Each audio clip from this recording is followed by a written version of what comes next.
अच्छा, अब अहमद चौनारी साहब हालात मुख्तलिफ हैं। अब आप CPLC चीफ तो अब नहीं है, लेकिन अब वज़ीर आला मुराद अली शाह साहब हैं, वो आके कुछ तब्दीलियों की बात भी करते हैं। ये सिस्टम दोबारा इंप्लीमेंट करने की बात की है IG ने, और उसके लिए उन्होंने बिड जारी की है, बिडिंग डॉक्यूमेंट जारी किया। ये बिडिंग डॉक्यूमेंट मेरे हाथ में है, जिसके अंदर क्राइटेरिया जो डिफाइन किया गया है, बड़ा स्पेसिफिक क्राइटेरिया मुझे लगता है अहमद चौनारी साहब, ये इतना तराश के इतना स्पेसिफिक क्राइटेरिया डिफाइन करने की कोई वजह खास समझ में आती है आपको चौनारी साहब?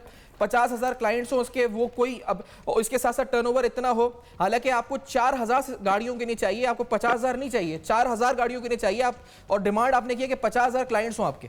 चौनारी साहब देखिए, मैं इसमें इस तरफ ये कमेंट करूंगा कि अगर इसमें नीयत अच्छी है और नीयत किसी खास पर्टिकुलर कंपनी को फायदा पहुंचाने की नहीं है, तो जो दुनिया में लेड डाउन स्टैंडर्ड्स हैं उन स्टैंडर्ड्स पे बात की गई है। लेकिन अगर इसमें नीयत यह है कि किसी एक खास कंपनी को फायदा पहुंचाना है, तो फिर मैं समझता हूं कि ये सरासर करप्शन की ज़मरे में आता है।